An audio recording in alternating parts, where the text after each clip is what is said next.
बुद्ध को हम भी मानते हैं, लेकिन हमें इस बारे में भी जानना होगा कि एक लंबी परंपरा भारत की है और भारत की उसी परंपरा के अनुरूप भारत की विरासत और विकास के समन्वय के साथ ही सरकार कार्य कर रही है।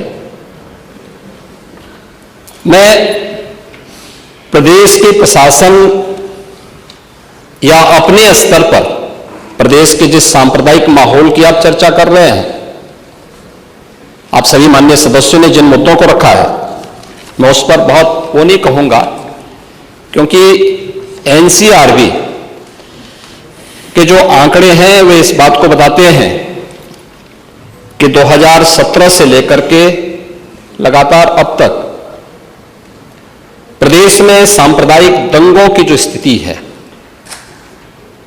उसमें 97 से लेकर 99% तक कमी आई है। एनसीआरबी का डाटा है। और जो दो जिसको वास्तव में आप दंगे कहते हैं, ये दंगे उत्तर प्रदेश में 2017 से लेकर के अब तक नहीं हुए हैं। और मैं वही आपके पिछले कार्यकाल के दौरान बताता हूं, 2012 से 2017 के बीच में, ये भी एनसीआरबी के ही डाटा है,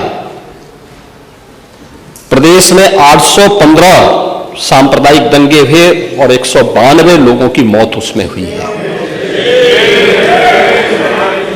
मैं उस पर चर्चा करूंगा।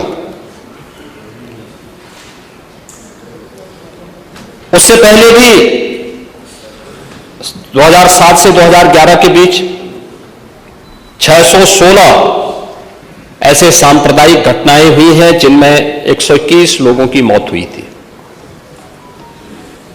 महोदय, जो बात यहां पर माननीय सदस्य शेख इकबाल महबूब ने संबल के बारे में लिखा, माननीय सदस्य कुंवर रघुराज प्रताप सिंह जी ने यह बात बहुत स्पष्ट की कि हम तथ्यों को छुपा करके कब तक जनता को गुमराह करेंगे। हर व्यक्ति जानता है कि माननीय न्यायालय के आदेश पे सर्वे का कार्य हो रहा था और सर्वे हो रहा था। दूसरा, मैं आपसे पूछना चाहता हूं, आप पश्चिम में जाएंगे, पता नहीं आप कैसे हैं, आपके पूर्वज भी हो सकता है, और पश्चिम उत्तर प्रदेश के हमारे सभी लोग अपने सामान्य संबोधन में राम राम ही कहते हैं, तो जय श्री राम कहां से सांप्रदायिक संबोधन हो गया? कहां से सांप्रदायिक संबोधन हो गया? हमारे यहां हम जपते हैं, राम ही राम बोलते हैं, मिलते हैं, राम राम का संबोधन होता है, और अंतिम यात्रा में विदा करते हैं तब भी राम नाम सत्य है ही बोलते हैं। राम के बगैर तो हमारा कोई काम ही नहीं है। और अगर जय श्री राम किसी ने बोली दिया तो उसमें उत्तेजना का मतलब, ये नियत आप समझ सकते हैं उस नियत को। ये चढ़ाने वाला नहीं है, ये चढ़ाने वाला नहीं है, ये चढ़ाने वाला नहीं है।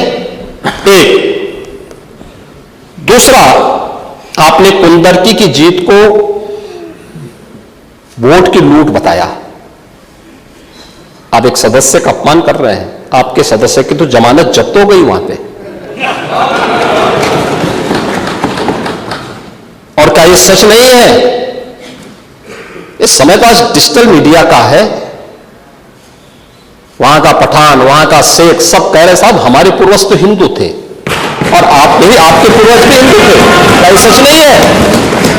और क्या ये सच नहीं है कि देशी और विदेशी मुसलमानों की आपसी भिड़ंत है जो वर्षों की लड़ाई को लेकर के वहां चल रहा है? आप लोग सच पे पर्दा डालने का प्रयास कर रहे हैं, लेकिन एक चीज जरा नोट करना कि सूर्य को, चांद को और सत्य को बहुत देर तक छुपा कोई नहीं सकता है, और सत्य जरूर सामने आएगा। और उसी सत्य के बारे में कहा जा रहा है। नेता प्रतिपक्ष कह रहे थे कि वहां की स्थिति ऐसी है कि अगर मंदिर आ भी जाएगा, मंदिर बन जाएगा। मैं कहता हूं तो बाबरनामा भी कहता है कि हर मंदिर को तोड़ करके एक ढांचा खड़ा किया गया। आप तो एक श्रेष्ठ ब्राह्मण कुल में आपने जन्म लिया है, आप तो भारत के पुराणों की परंपरा पर विश्वास करते हैं। हमारा पुराण भी इस बात को कहता है कि भगवान विष्णु, श्री हरि विष्णु का 10वां अवतार संबल में ही होगा, उसी संबल में होगा।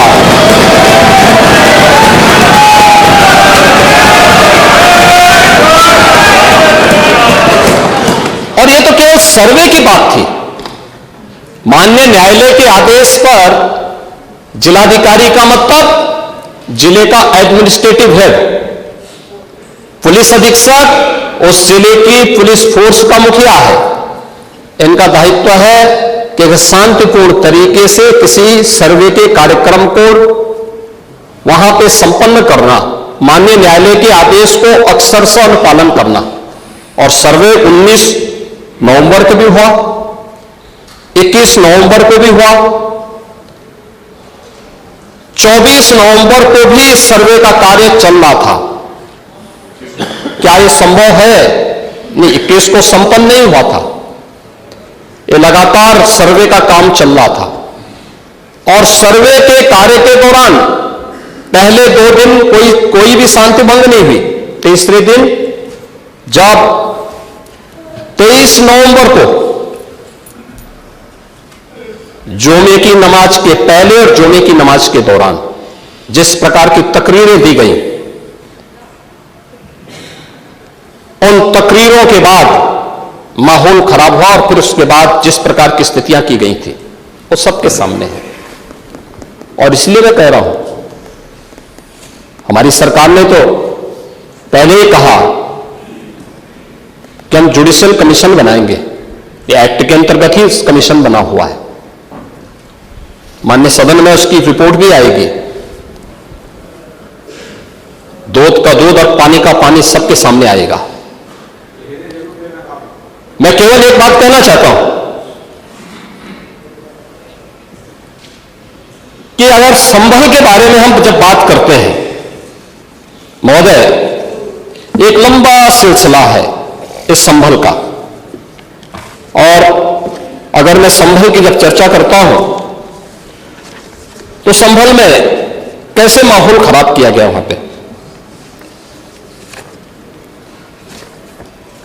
ये संभल में दंगों का जो इतिहास है 1947 से प्रारंभ होता है। 1947 में एक मौत होती है। 1948 में 6 लोग मारे जाते हैं। 1958 में भी दंगा होता है। 1962 में भी दंगा होता है। 1976 में भी 5 लोगों की मौत वहां पर हुई थी। और 1978 में 184 हिंदुओं को सामूहिक रूप से जला दिया गया था। 184 हिंदुओं को हत्या हुई थी, हिंदुओं की हत्या हुई थी और जलाया भी गया था। और 184 हिंदू मारे गए थे वहां। 184। मैं वही तो कह रहा हूं ना, आप उस सच को स्वीकार नहीं करेंगे, आप उस सच्चाई को स्वीकार नहीं करेंगे। और लगातार कई महीनों तक वहां कर्फ्यू था। 1980 में फिर दंगा हुआ था,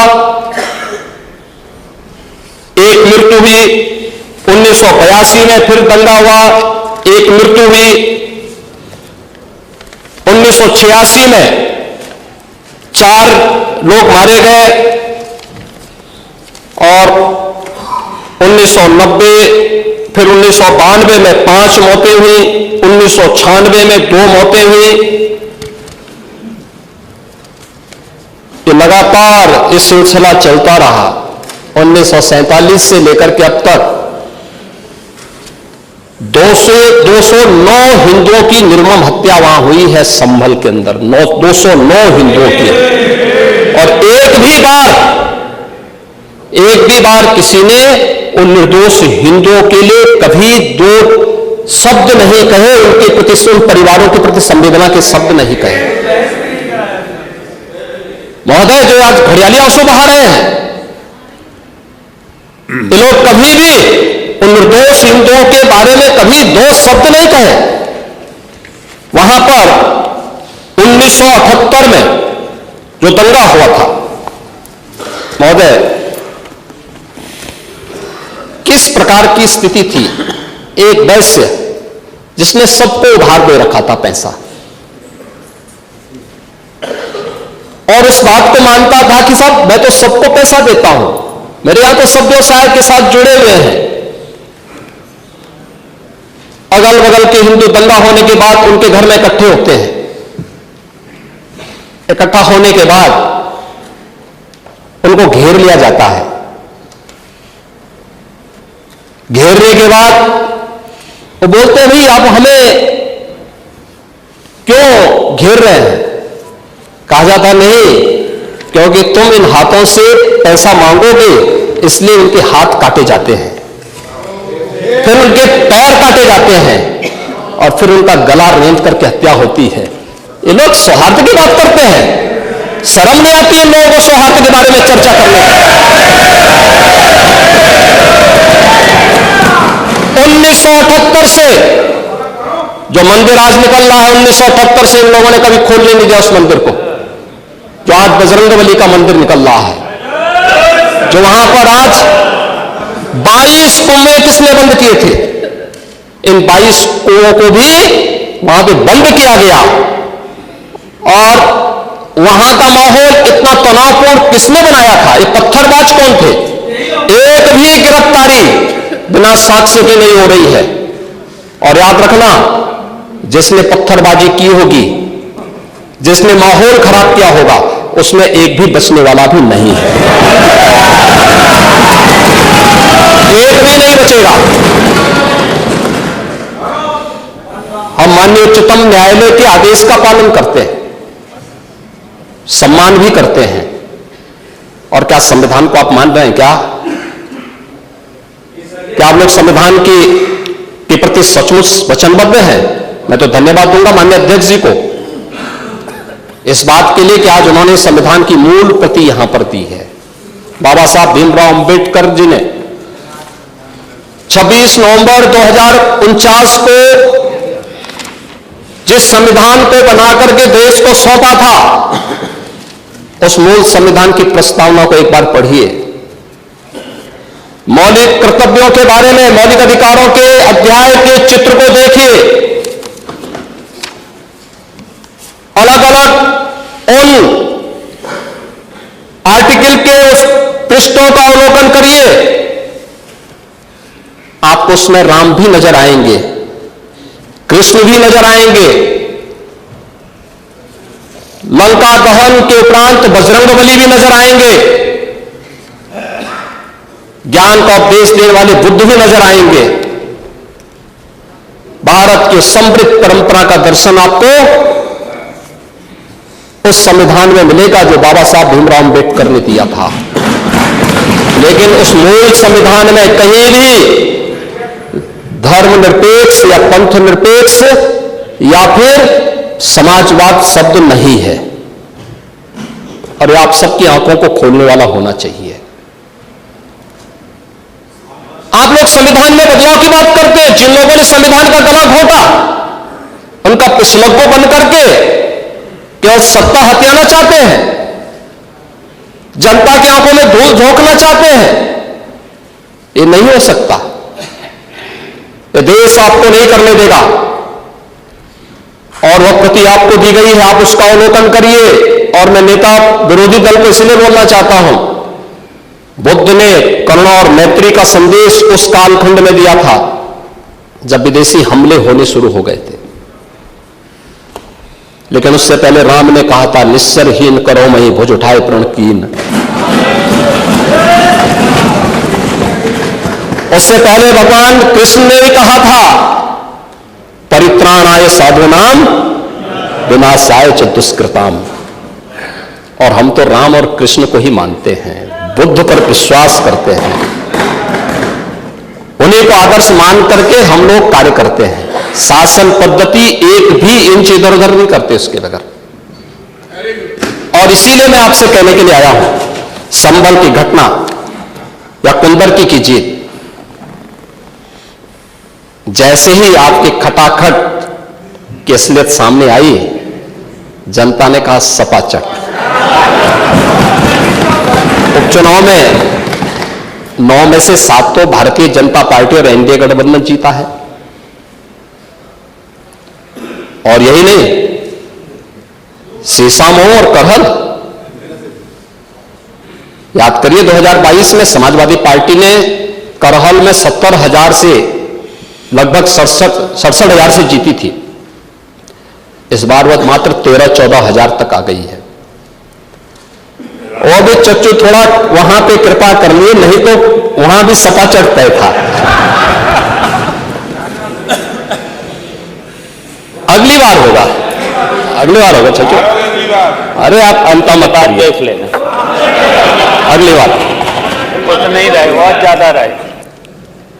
अगली बार सीसामऊ में भी बाल बाल बच गए। और इसलिए इस बौखलाहट में कि कुंदरकी में लोगों को अपनी जड़ें याद आने लग गई हैं। अब आपने देखा होगा उन लोगों के वक्तव्य को, डिजिटल मीडिया में थोड़ा अवलोकन करिए और देखिए वहां पे जब लोग चिल्ला चिल्ला के बोल रहे हैं कि इन विदेशियों से पिंड छुड़ाना है, क्या बोल रहे हैं लोग, सबको अपनी जड़ें याद आने लग गई हैं। और मुझे लगता है जिस दिन इकबाल महबूब जी को भी अपनी जड़ें याद आएंगी, वह भी फिर यही बात बोलेंगे कि इधर के मान्य सदस्य कह रहे हैं। महोदय, मैं उनसे कहूंगा कि एक बार बाबरनामा का जरूर बाबरनामा को जरूर पढ़ें।